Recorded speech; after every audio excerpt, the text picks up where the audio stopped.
नमस्कार दोस्तों, आज का अपना टॉपिक है कारक। जी हाँ दोस्तों, जिस भी एग्जाम में अगर हिंदी आती हो उसमें कारक से रिलेटेड एक या दो क्वेश्चन ज़रूर आते हैं। जी हाँ दोस्तों, अगर आज तक भी आपको कारक समझ में नहीं आया है तो इस वीडियो को अच्छे से देखना है और अंत तक देखना है। आज आपको कारक बहुत ही अच्छे से समझ में आ जाएंगे। कॉपी पेन लेकर बैठना है ताकि दोबारा वीडियो देखने की ज़रूरत ना पड़े और भविष्य में आने वाली किसी भी परीक्षा में आप इससे रिलेटेड एक भी क्वेश्चन गलत ना करके आए। तो वीडियो को अंत तक देखना है क्योंकि अंत में एक बहुत ही इंपॉर्टेंट MCQ टेस्ट भी दिया गया है, जिसको आप करोगे तो आप देखना आपको कारक के सभी क्वेश्चंस आते मिलेंगे। तो दोस्तों वीडियो को अंत तक देखना है। तो चलो वीडियो को स्टार्ट करते हैं। सबसे पहले दोस्तों कारक की परिभाषा। ठीक है दोस्तों, आसान भाषा में समझाएंगे तो अच्छे से देखना है। वाक्य में जब क्रिया के साथ संज्ञा या सर्वनाम का जो संबंध होता है उसे कारक कहते हैं। संज्ञा सर्वनाम के साथ जो संबंध होता है ना दोस्तों, उसको कारक कहते हैं। एक बार आसानी भाषा से इसको और समझने की कोशिश करेंगे। आसान भाषा में अगर समझने की कोशिश करें, क्रिया किसके द्वारा, किसके लिए, किस पर, किससे, किस में आदि हो रही है, यह कारक बताते हैं। ठीक है दोस्तों, इसमें आगे हम एक एक करके जब कारक को समझाएंगे तो आप देखोगे आपको एक एक चीज़ समझ में आ जाएगी। ठीक है दोस्तों, तो वीडियो को अंत तक अच्छे से देखना है। तो चलो दोस्तों एक एक करके सभी कारक को समझते हैं। तो दोस्तों ये है अपने कारक के सभी पार्ट्स। ठीक है दोस्तों, कारक के टाइप्स, जैसे कारक ये दे रखी है और इनकी ये विभक्ति है, इनसे रिलेटेड जो है ये बहुत ही अच्छे से समझाएंगे ताकि आप एक भी क्वेश्चन गलत ना करो। तो चलो दोस्तों स्टार्ट करते हैं। जैसे पहला है ये कर्ता है दोस्तों। ठीक है दोस्तों, कर्ता ने, जैसे ये हमने पढ़ा भी है, जैसे कर्म को करण से या के द्वारा, संप्रदान को या के लिए, अपादान से, यहाँ पे दो बार से आता है दोस्तों। ये जो करण वाला से होता है ना, ये के द्वारा कोई कार्य किसी के द्वारा, जैसे राम के द्वारा रावण को मारा गया तो किस में आएगा, करण कारक। ठीक है दोस्तों, अगर पेड़ से टहना या डाली टूट गई तो ये किससे अलग हो रही है तो ये किस में आएगा, अपादान में। ठीक है दोस्तों, संबंध का, के, की। ठीक है दोस्तों, अधिकरण में और पर, संबोधन है, अरे, ओ, जिसमें भी दोस्तों ये जो विभक्ति वाले चिन्ह आ जाए, ये शब्द आ जाए तो दोस्तों वही कारक होता है। तो चलो दोस्तों एक एक करके सभी कारक को अच्छे से पढ़ेंगे। ठीक है दोस्तों, तो दोस्तों पहला है अपना कर्ता कारक। ठीक है दोस्तों, कर्ता क्या होता है, जो कार्य करता है। सभी को पता है दोस्तों, कर्ता कार्य करने वाले को ही बोलते हैं। ठीक है दोस्तों, इसका जो बहुत ही आसान जो ट्रिक है वो ये है, प्रश्न में कौन का जवाब मिल जाएगा, कौन कर रहा है। ठीक है दोस्तों, जैसे राम पढ़ता है, कौन पढ़ता है, राम पढ़ता है। ठीक है, सीता खेलती है, कौन खेलती है, सीता खेलती है। तो दोस्तों जिस भी वाक्य में कौन का आंसर मिल जाए तो किस में आएगा, कर्ता कारक में आएगा। ठीक है दोस्तों, नेक्स्ट है दोस्तों अपना कर्म कारक। ठीक है दोस्तों, जिस पर कार्य होता है, जिस पर कार्य हो रहा है दोस्तों, वो कर्म कारक होता है। जैसे इसमें एक बार हम ट्रिक से समझेंगे, जैसे किसको, किसे, क्या।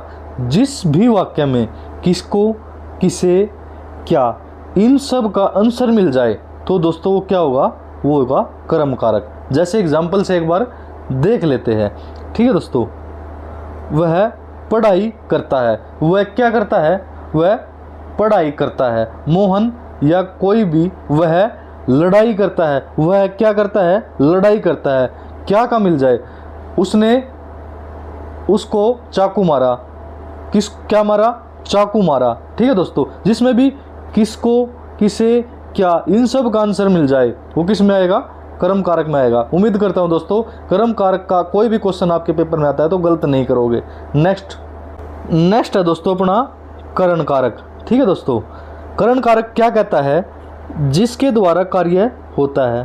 ठीक है दोस्तों, कार्य क्या होता है, करने वाला होता है, और करण क्या होता है, जिसके द्वारा, जिससे, समझा, जिससे होता है। इसमें क्या होता है दोस्तों, इसकी शॉर्ट ट्रिक जो बनेगी ना दोस्तों, वो बनेगी किससे। कोई भी कार्य किससे हो रहा है, उसमें जो उपयुक्त किया गया है, जो भी प्रयोग में लाए गए चीज़ें, उस वो क्या है जिसमें इसका किससे का आंसर मिल जाए दोस्तों, वो करण कारक होगा। उदाहरण से समझेंगे और भी आसानी से समझ में आएगा। जैसे उदाहरण में क्या होगा, वह कलम से लिखता है। ठीक है दोस्तों, वह किसके द्वारा लिखता है या किससे लिखता है, कलम से लिखता है दोस्तों वो। ठीक है, तो ये किस में आएगा, करण कारक में आएगा दोस्तों। ठीक है दोस्तों। फिर है वह चाकू से सेब काटता है, वह किससे सेब काटता है? चाकू से। तो किसका जवाब मिल गया? किससे का जवाब मिल गया, तो किस में आएगा? करण। मोहन चाकू से सेब काटता है। दोस्तों हमेशा पहले वाला नहीं देखना होता, अंतिम में जो आ रहा है उसकी तरह उसको देख कर ही हम कारक का आंसर निकालेंगे। जैसे मोहन चाकू से सेब काटता है, इसमें मोहन आ गया, हम वहाँ पे करता नहीं लगा क्योंकि मोहन करता हो गया, तो इसमें कर्ता कारक नहीं लगा। जो लास्ट में आ रहा है दोस्तों उसको देखेंगे, उसके हिसाब से आंसर होगा। जैसे यहाँ पे चाकू से सेब काटता है, तो किससे काट रहा है, किससे का जवाब मिल रहा है ना, तो किसका आएगा? वो करण कारक में चला जाएगा। ठीक है दोस्तों। नेक्स्ट है दोस्तों संप्रदान कारक। ये भी बहुत ही इंपॉर्टेंट है। ठीक है दोस्तों, इसको देखो पढ़ते हैं एक बार कैसे क्या कहता है ये। जिस भी वाक्य में जिसके लिए कार्य होता है, जिसके लिए कार्य होता है दोस्तों। ठीक है दोस्तों, जिसके लिए हम वो कार्य कर रहे हैं उसका जवाब मिल जाए तो किस में आएगा? संप्रदान कारक। जैसे इसमें देख लेते हैं इसका एक बार, जैसे शॉर्ट ट्रिक में किसको, किसके लिए। अगर इस चीज़ का जवाब मिल जाए, जिस भी वाक्य में किसको, किसके लिए का जवाब मिल जाए, वो किस में आएगा? संप्रदान कारक में आएगा। ठीक है दोस्तों, उदाहरण देख लेते हैं ताकि अच्छे से आपका क्लियर हो जाएगा। जैसे माँ ने बच्चे को दूध दिया, किसने दिया? माँ ने। किसको दिया? बच्चे को। तो यहाँ पे जैसे कर्ता ने, जैसे यहाँ ने आ गया ना दोस्तों, यहाँ कर्ता कारक नहीं लगे। मैंने आपको बोला था वाक्य में जो अंतिम में जो भी विभक्ति आ रही है ना उसको देख के ही हम जवाब देंगे। जैसे यहाँ पर किसको का जवाब मिल रहा है? माँ ने बच्चे को दूध दिया। किसको दूध दिया? बच्चे को। तो इसमें किसको का जवाब मिल रहा है दोस्तों? ठीक है दोस्तों, उस मोहन ने खेल के लिए पढ़ाई छोड़ दी। किसके लिए पढ़ाई छोड़ दी? खेल के लिए। ठीक है दोस्तों, यहाँ पे हम किसके लिए जवाब मिल गया तो किस में आ जाएगा? वो आया अपना संप्रदान कारक में। ठीक है दोस्तों, आशा करता हूँ संप्रदान कारक आपके एग्जाम में आऊँगा तो क्वेश्चन गलत नहीं करोगे। ठीक है दोस्तों, नेक्स्ट पे चलते हैं। नेक्स्ट है दोस्तों अपादान कारक। दोस्तों ये भी बहुत ही इंपॉर्टेंट होता है, जिसमें अलग होना से जिस भी वाक्य में से आ जाए जो कि अलग होना दर्शा रहा हो तो उसमें क्या आएगा? अपादान कारक। ठीक है दोस्तों, एक बार इसकी डेफिनेशन समझ लेते हैं। जिससे अलगाव हो, मतलब जिससे अलग हो, जिससे सेपरेशन हो, जिससे कोई चीज़ अलग हो रही हो, किस में आएगा? अपादान कारक में आएगा। जिसमें से जैसे से शब्द आ जाएगा और वह अलग करने की बात कर रहा हो तो किस में आएगा? अपादान में। ठीक है दोस्तों, करण, जैसे करण में भी से आता है लेकिन दोस्तों वो वहाँ अलग नहीं कर रहा होता। ठीक है, वो द्वारा, किसके द्वारा बता रहा है, लेकिन ये क्या है? ये अलग कर रहा है। ठीक है दोस्तों, इसका हम एक बार शॉर्ट ट्रिक देख लेते हैं कैसे क्या होता है। इसमें किससे, कहाँ से, अगर इन दोनों का आंसर मिल जाए तो क्या होगा? अपादान कारक। इससे जैसे अलग हो रहा है किसी चीज़ से कुछ चीज़, इसमें अलगाव का ही मेन खेल होता है। ठीक है दोस्तों, जिस भी वाक्य में अलग हो रही हो कोई चीज़ तो वो हमेशा 100% अपादान कारक उसका आंसर आप लगा के आओगे। ठीक है दोस्तों, उदाहरण से देख लेते हैं, आपको बहुत ही अच्छे से समझ में भी आ जाएगी ये चीज़। ठीक है दोस्तों, उदाहरण देख लेते हैं। वह दिल्ली से आया, वे कहाँ से आया? वो अलग हो गया ना, दिल्ली से आ गया तो अलग हो गया। ठीक है ना, समझ रहे हो दोस्तों? ठीक है, पेड़ से टहनी नीचे गिर गई, अलग ही तो हो रही है दोस्तों। पेड़ से किससे होगी? अलग, पेड़ से होगी, क्या होगी? टहनी। तो किस में आएगा? अपादान कारक में आएगा। दोस्तों आशा करता हूँ इसके बाद अपादान कारक आप कभी भी गलत नहीं करके आओगे। ठीक है दोस्तों, नेक्स्ट पे चलते हैं। नेक्स्ट है दोस्तों संबंध कारक। ठीक है दोस्तों, अच्छे से पढ़ेंगे दोस्तों ताकि एग्जाम में क्वेश्चन ठीक कर पाए। ठीक है दोस्तों, इसका एक बार डेफिनेशन देख लेते हैं। संबंध बताने के लिए, जैसे कि क्वेश्चन में भी हम देख रहे थे, संबंध कारक मतलब जो संबंध बताने के लिए होता है। ठीक है दोस्तों, एक बार इसको शॉर्ट ट्रिक्स में और देख लेते हैं। जैसे अगर इसकी शॉर्ट ट्रिक देखा जाए, जिस भी क्वेश्चन में किसका का आंसर मिल जाए वो किस में आएगा? संबंध कारक में आएगा दोस्तों। ठीक है दोस्तों, जिस भी क्वेश्चन में या जिस भी वाक्य में किसका शब्द का आंसर मिल जाए तो वह किस में आएगा? संबंध कारक में। एग्जाम्पल से समझेंगे, उदाहरण से समझेंगे दोस्तों, ताकि आपको और अच्छे से समझ में आएगा। ठीक है दोस्तों, जैसे उदाहरण क्या होगा? यह राम का घर है। दोस्तों यह किसका घर है? राम का घर है। ठीक है, किसका घर है? राम का घर है। लंका रावण की थी, किसकी थी? लंका रावण की थी। ठीक है, जैसे यह ट्रक रोहन का है, किसका है? यह ट्रक रोहन का है। ठीक है दोस्तों, वो संबंधी तो बता रहा है, ट्रक किसका है? रोहन का है। लंका किसकी थी? रावण की थी। घर किसका है? राम का है। ये सभी चीज़ें संबंध बता रही है दोस्तों, तो ये किस में आएगा? संबंध कारक में आ जाएगा। ठीक है दोस्तों, आशा करता हूँ संबंध कारक अगर एग्जाम में आओगा तो आप गलत नहीं करके आओगे। ठीक है दोस्तों, चलो नेक्स्ट पे चलते हैं। नेक्स्ट है दोस्तों अधिकरण कारक। ठीक है दोस्तों, ये भी बहुत इंपॉर्टेंट है, तो चलो एक बार इसकी डेफिनेशन से अच्छे से समझ लेते हैं कि क्या बोलता है क्या नहीं। जिसमें बोलता है दोस्तों, जिसमें या जिस पर कार्य होता है, जिसमें कार्य हो रहा हो या जिस पर कार्य हो रहा हो, वो किस में आएगा? अधिकरण कारक में आएगा दोस्तों। ठीक है दोस्तों, एक बार इसका शॉर्ट ट्रिक भी देख लेते हैं, किसमें किसका आंसर मिल रहा है तो वो अधिकरण कारक हो। जैसे एक बार शॉर्ट ट्रिक में देख लेते हैं, कहाँ पर किस में, कहाँ पर किस में, जिस भी वाक्य में आपको कहाँ पर किस में का जवाब मिल जाए वो किस में आएगा? अधिकरण कारक में आएगा मेरे दोस्त। ठीक है दोस्तों, जिस भी वाक्य में कहाँ पर किसमें का आंसर मिल जाए वह किस में आएगा? अधिकरण कारक में आएगा। एक बार उदाहरण से देख लेते हैं ताकि अच्छे से समझ में आए। ठीक है दोस्तों, उदाहरण देख लेते हैं। वह स्कूल में पढ़ता है, वह कहाँ पढ़ता है? वह स्कूल में पढ़ता है दोस्तों। ठीक है, वह किस में पढ़ता है? किस कहाँ पर पढ़ता है? स्कूल में पढ़ता है दोस्तों। ठीक है दोस्तों, वह ट्रेन से दिल्ली जाता है, वह किस में जाता है? ट्रेन से जाता है दोस्तों। ठीक है दोस्तों, किस में जाता है? ट्रेन में जाता है। ठीक है दोस्तों, वह किस में जाता है? ट्रेन में दिल्ली जाता है। ठीक है दोस्तों, आशा करता हूँ दोस्तों अधिकरण कारक से कोई भी क्वेश्चन आएगा तो गलत नहीं करोगे। चलो नेक्स्ट पे चलते हैं।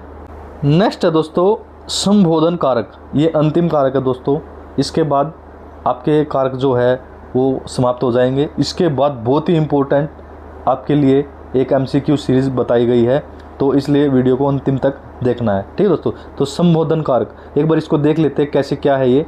जैसे किसी को पुकारने या संबोधित करने के लिए किसको क्या बोलते हैं? संबोधन कारक। जैसे संबोधन कारक में इसमें मेरे क्वेश्चन में ही छुपा हुआ होता है आंसर दोस्तों। ये संबोधन मतलब संबोध करना किसी को। ठीक है दोस्तों, पुकारना या संबोधित करना किसी को। ठीक है दोस्तों, अगर इसकी हम शॉर्ट ट्रिक देखें एक बार आसानी तरीके से, जो हम गलत ना कर पाए एग्जाम में क्वेश्चन को, तो एक बार शॉर्ट ट्रिक हमें पढ़नी बहुत ही ज़रूरी है दोस्तों। ठीक है दोस्तों, क्वेश्चन के बारे में दोस्तों डेफिनेशन भी पढ़नी जरूरी होती है। अगर हमें डेफिनेशन समझ में आ जाती है उसके बाद ही शॉर्ट ट्रिक पढ़ने का फ़ायदा होता है। ठीक है दोस्तों, एक बार इसकी शॉर्ट ट्रिक देख लेते हैं। अगर जिस भी वाक्य में हे, अरे, ओ और इस संबोधवाचक का जो पीछे चिन्ह दिया गया है दोस्तों, जिस भी वाक्य में चिन्ह आ जाए दोस्तों वह संबोधन कारक होएगा। और जिसमें भी हे, अरे, ओ ये शब्द आ जाए, ठीक है दोस्तों, वो किस में चला जाएगा? संबोधन कारक में। जैसे एग्जाम्पल से एक बार देख लेते हैं। हे राम हमारी रक्षा करे। ठीक है दोस्तों, इसमें क्या आएगा? हे, और ये क्या हो गया? ये चिन्ह आ गया, किसका आ गया? संबोधन कारक आएगा। तो ये किस में आएगा दोस्तों? संबोधन कारक में आ जाएगा। ठीक है दोस्तों, हे राम आज वर्षा कब रुकेगी ताकि मैं घर जा पाऊँ। इसमें हे आ गया, तो इसमें क्या हो गया? संबोधन कारक हो गया दोस्तों। ठीक है दोस्तों, हे भगवान कितना सुंदर मुख, ये किस में क्या आएगा? हे। जैसे आश्चर्यचकित जिसमें भी वाक्य आ जाए, जिस भी शब्द आ जाए वो किस में आएगा? संबोधन कारक में आएगा दोस्तों। हे, अरे, ओ ये शब्द आ जाए और पीछे संबोधन कारक का ये चिन्ह आ जाए तो दोस्तों समझ लेना वो क्या है? 100% संबोधन कारक है। ठीक है दोस्तों, यहाँ पर आपके दोस्तों कारक समाप्त होते हैं। अब आपको देखेंगे बहुत ही इम्पोर्टेंट MCQs पढ़ाऊंगा दोस्तों। अब आपको समझ में आ जाएगा कि आपको सभी सारे के सारे कारक आते हुए मिलेंगे। तो दोस्तों चलो चलते हैं MCQs पर। तो दोस्तों कारक पर आधारित MCQ सीरीज। ठीक है दोस्तों, पहला क्वेश्चन जो है, राम ने किताब पढ़ी। किसने किताब पढ़ी? जैसे हमने विभक्ति में पढ़ा था, कर्ता ने। ठीक है दोस्तों, किसने पढ़ी? राम क्या इसमें? कर्ता। ने का जवाब मिल गया ना, किसने। ठीक है दोस्तों, तो किस में आएगा? कर्ता कारक में आएगा। ठीक है दोस्तों, नेक्स्ट क्वेश्चन है दोस्तों, सीता ने पानी से हाथ धोए। कर्ता ने, जैसे करण से की विभक्ति थी ना दोस्तों, यहाँ पर हमें जवाब मिल रहा है से। किससे धोए हैं? पानी से। अगर ये से अलगाव से होता है ना दोस्तों, अगर ये से अलगाव से होता तो यहाँ पर करण कारक नहीं आता, यहाँ पर क्या होता है? अपादान इसका राइट आंसर होता है फिर। ठीक है दोस्तों, इसलिए यहाँ पर अलगाव नहीं हो रहा है तो किस में आएगा? करण कारक में आएगा। इसका जो राइट आंसर होगा वो होगा ए, करण कारक। ठीक है दोस्तों, नेक्स्ट है थर्ड क्वेश्चन दोस्तों, गुरु ने शिष्य को आशीर्वाद दिया। शिष्य को कौन सा कारक है? किसको दिया है दोस्तों? संप्रदान को। किसको? जिसमें भी जिस भी वाक्य में किसको का आंसर मिल जाए वह किस में आएगा दोस्तों? संप्रदान कारक में आएगा। आशा करता हूँ दोस्तों ये आप सभी ने ठीक किया होगा। ठीक है दोस्तों, नेक्स्ट पे चलते हैं। नेक्स्ट है 4 नंबर क्वेश्चन। वह दिल्ली से आया। दिल्ली से यह किस कारक में आएगा दोस्तों मैंने आपको पढ़ा था, जिस भी वाक्य में अलगाव हो रहा हो, से के द्वारा अलग हो रहा हो, ठीक है दोस्तों, वो किस में आएगा? अपादान कारक में आएगा दोस्तों। ठीक है दोस्तों, पेड़ से टहनी नीचे गिर गई, किससे अलग होकर नीचे गिर गई? पेड़ से अलग हुई है ना, अलगाव आ रहा ना, तो किस में आएगा दोस्तों? ये सभी चीज़ें जो भी अलगाव से हो रही है, जैसे दिल्ली से आया वह दिल्ली से अलग हो गया ना दोस्तों, तो किस में आएगा? अपादान कारक में आएगा। ठीक है दोस्तों, यह क्वेश्चन बहुत ही इंपॉर्टेंट दोस्तों, एग्जाम में बार बार पूछा जाता है। वह दिल्ली से आया, इसमें दोस्तों कर्ता ने क्रम को करण से, इसमें करण कारक भी लग सकता था। ठीक है दोस्तों, लेकिन यहाँ पे अलगाव हो रहा है इसलिए यहाँ पे अपादान कारक होगा। ठीक है दोस्तों, बहुत से मेरे जो साथी है जो एग्जाम में गलत करके आते हैं, इसका आंसर करण लगा के आते हैं, लेकिन ये गलत आंसर है। इसका जो राइट आंसर होगा वो होगा अपादान कारक। ठीक है दोस्तों, नेक्स्ट पे चलते हैं। नेक्स्ट है दोस्तों 5 नंबर क्वेश्चन। हे राम हमारी रक्षा करो। दोस्तों ये बहुत ही सिंपल है, ये हमारा 8वां और अंतिम कारक था, हमने पढ़ाया भी था, जिसमें हे अरे ओ ये शब्द आ जाए वह हमेशा किस में आएगा? संबोधन कारक में आएगा। ठीक है दोस्तों, संबोधन जिसमें हे अरे ओ ये शब्द आ जाए और अंत में ये संबोधन का चिन्ह आ जाए तो वह हमेशा 100% संबोधन कारक में होगा। यह बहुत ही अच्छी शॉर्ट ट्रिक है दोस्तों इसकी, और इससे रिलेटेड बहुत ही क्वेश्चन एग्जाम में आते हैं, तो इसको हम याद रखें, कभी भी भूलेंगे नहीं और क्वेश्चन को गलत करके नहीं आएंगे। जिसमें भी हे अरे ओ ये शब्द आ जाए, आश्चर्यचकित शब्द आ जाए और अंत में ये अपना संबोधन का चिन्ह आ जाए, वह हमेशा किस में आएगा? संबोधन कारक में आएगा। ठीक है दोस्तों, आशा करता हूँ इससे रिलेटेड क्वेश्चन कभी भी गलत नहीं करोगे। नेक्स्ट पे चलते हैं। नेक्स्ट है क्वेश्चन नंबर, मोहन का घर बहुत बड़ा है। किसका घर बड़ा है? जिस भी मैंने आपको बताया था दोस्तों, जिसमें किसका का आंसर मिल रहा है वह किस में आएगा? संबंध। किसका? किसको? जिसके आंसर मिल रहा है, जिस संबंध के बारे में बताया जा रहा है। ठीक है दोस्तों, मैंने बताया था आपको यह रोहन का घर है या किसका घर है? रोहन का। वो संबंधी तो बता रहा है। ठीक है दोस्तों, यह रोहन की बाइक है। किसकी बाइक है? रोहन की। वो संबंधी तो बता रहा है। जैसे मैंने बताया था रावण की लंका है, किसकी लंका है? रावण की। वो संबंधी तो बता रहे दोस्तों। ठीक है दोस्तों, बहुत ही आसानी से मैंने आपको समझा था शॉर्ट ट्रिक से। आशा करता हूँ आप सभी ने इसका क्वेश्चन का आंसर सही दिया हुआ। ठीक है दोस्तों, जैसे मोहन का घर बहुत बड़ा है, इसमें मोहन का कौन सा कारक होगा? किसका घर? संबंध। संबंधी तो बता रहे दोस्तों, किसका घर है? मोहन का। बड़ा तो बाद की बात है, लेकिन वो पहले तो किसका संबंधी बता रहा ना, ये घर किसका है? मोहन का। तो दोस्तों आशा करता हूँ ये क्वेश्चन आप कभी भी गलत नहीं करके आओ। जिस भी वाक्य में संबंध बता रहा हो वह किस में आएगा? संबंध कारक में आएगा। ठीक है दोस्तों, नेक्स्ट पे चलते हैं। नेक्स्ट है दोस्तों 7 नंबर, पुस्तक मेज पर रखी है। कहाँ पर रखी है? जो दशांश दर्शाए कहाँ पर? ठीक है दोस्तों, कहाँ पर रखी है पुस्तक? मेज पर रखी है। मैंने आपको बता दोस्तों, अधिकरण कारक में मैंने आपको समझाया था, जिस भी वाक्य में हमें कहाँ का, कहाँ पर, ठीक है, जिसमें उस वस्तु की दशा का बोध हो जाए वह किस में आएगा? अधिकरण कारक में आएगा। दोस्तों हमेशा याद रखनी है चीज़, पुस्तक मेज पर रखी है, पुस्तक तो रखी है लेकिन कहाँ पर रखी है? कहाँ पर का जवाब मिल जाए, किस में, कहाँ पर, इसका जवाब मिल जाए किस में आएगा? अधिकरण कारक में आएगा दोस्तों। ठीक है दोस्तों, आशा करता हूँ अधिकरण कारक का आप कोई भी क्वेश्चन गलत करके नहीं आओगे। नेक्स्ट पे चलते हैं। नेक्स्ट है दोस्तों 8 नंबर क्वेश्चन, राम ने धनुष से बाण चलाया। राम ने धनुष से बाण चलाया। मैंने आपको बताया दोस्तों से किसने? यस से।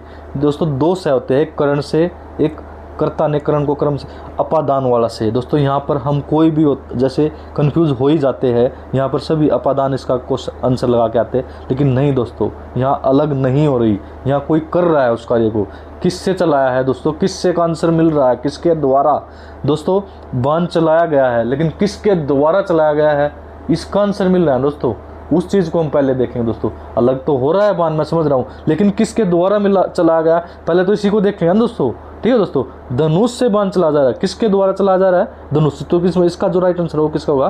करण। बहुत मेरे साथी इसका आंसर गलत करके आते, तो दोस्तों ये चीज़ बहुत ही ध्यान रखनी है। इसमें 2 ही चीज़ें, ये करण और ये चीज़ वाली बहुत ही आसान तरीके से पढ़नी है दोस्तों। और मैंने आपको बताया भी था, करण कारक को बहुत ही अच्छे से पढ़ना है, क्योंकि दोस्तों इसमें से के द्वारा होता है, पदान वाला जो होता है वो अलग होने वाला, अलगाव वाला से होता है। ठीक है दोस्तों, ये अच्छे से पढ़ना है। नेक्स्ट पे चलते हैं।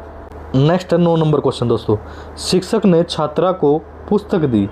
मैंने आपको बताया था दोस्तों, जिस भी वाक्य में जिसको किसको इस शब्द का आंसर मिल जाए वह किस में आएगा दोस्तों, संप्रदान कारक में आएगा दोस्तों। ठीक है दोस्तों, छात्रों को पुस्तक दी शिक्षक ने, किसने किसको दी, यहाँ पे जैसे कर्ता ने, जैसे शिक्षक यहाँ कर्ता हो गया दोस्तों, यहाँ में हम कर्ता नहीं लगाएंगे, या ये चीज़ याद रखनी है दोस्तों। हमें बाद वाली चीज़ को देखना है, जो अंतिम में है जैसे ये को, ये नया नहीं देखना हमें अंतिम शब्द देखने हैं दोस्तों, उसके हिसाब से हम आंसर लगाएंगे। ठीक है दोस्तों, किसको पुस्तक दी है, छात्रों को दी है, तो किस में आंसर आ जाएगा, संप्रदान कारक में आ जाएगा। ठीक है दोस्तों, आशा करता हूँ यह क्वेश्चन आप कभी भी गलत नहीं करोगे संप्रदान से रिलेटेड। नेक्स्ट पे चलते हैं दोस्तों। नेक्स्ट दोस्तों अंतिम है अपना जो क्वेश्चन है MCQs का, ये एक बार देखते हैं क्या है। वह कलकत्ता से मुंबई गया। दोस्तों कलकत्ता से मुंबई गया, इसका मतलब वह क्या है, अलग हो रहा है कोलकाता से, क्या हो रहा है, अलग हो रहा है। बहुत मेरे साथी, ठीक है दोस्तों, इसमें जो आंसर लगा के आते हैं वो कर्ण लगा के आते हैं। यहाँ पे दोस्तों द्वारा थोड़ी हो रहा है, कलकत्ता के द्वारा थोड़ी अलग हो रहा है वो मुंबई से, कलकत्ता के द्वारा थोड़ी अलग हो रहा है मुंबई गया वो दोस्तों, वो अलग हो रहा है। अलगाव भी जिस वाक्य में आ जाएगा वह किस में आएगा, हमेशा अपादान कारक में आएगा दोस्तों। ठीक है दोस्तों, क्योंकि यहाँ पे अलगाव हो रहा है, के द्वारा का आंसर नहीं मिल रहा। अगर यहाँ के द्वारा का आंसर मिल जाता दोस्तों तो हमारा अपादान की जगह करण कारक करके आते। ठीक है दोस्तों, बस यही दो कन्फ्यूजन है पूरे कारक में जो बहुत ही इंपॉर्टेंट है, उनसे रिलेटेड बहुत ही ज़्यादा क्वेश्चन आते हैं दोस्तों, अपादान और करण कारक। याद रखना दोस्तों, अपादान में अलगाव होगा से, मतलब जिसमें अलग हो रही है चीज़ें, और करण से के द्वारा, करण से के द्वारा, ये चीज़ हमेशा याद रखना दोस्तों। इसमें बहुत ही क्वेश्चन गलत होते हैं दोस्तों। ठीक है दोस्तों, तो हमेशा याद रखना जिस भी वाक्य में अलगाव हो रहा है, कोई चीज़ किसी से अलग हो रही हो तो उसमें अपादान कारक होगा। कोई चीज़ से के द्वारा कुछ हो रहा हो, जैसे राम के द्वारा रावण को मारा गया, किसके द्वारा मारा गया, राम के द्वारा। जैसे राम ने रावण को मारा, रावण किसके द्वारा मारा गया, राम के द्वारा मारा गया, तो इसमें क्या होगा, करण कारक होगा। जैसे यहाँ पे वह कोलकाता से मुंबई गया, वह कोलकाता से अलग हो रहा है दोस्तों, अलगाव में क्यों कौन सा कारक आएगा, अपादान कारक। तो दोस्तों यहाँ पर आपके कारक समाप्त होते हैं, और आशा करता हूँ आपने 10 MCQs जो लगाए हैं इसमें सभी के सभी का राइट आंसर दिया हुआ, क्योंकि दोस्तों अब आज के बाद आपको कभी भी कारक से रिलेटेड कोई भी समस्या नहीं आएगी, और किसी भी भविष्य में आने वाली परीक्षा में जिसमें हिंदी आती हो और कारक सब्जेक्ट से कोई भी क्वेश्चन आया तो आप गलत करके नहीं आओगे। ठीक है दोस्तों, आशा करता हूँ वीडियो आपको अच्छी लगी होगी। ठीक है दोस्तों, अगर आप चैनल पर नए हो तो चैनल को लाइक सब्सक्राइब जरूर करना दोस्तों, वीडियो को अपने दोस्तों के साथ शेयर करना ताकि जानकारी और तक भी पहुँच सके दोस्तों। धन्यवाद।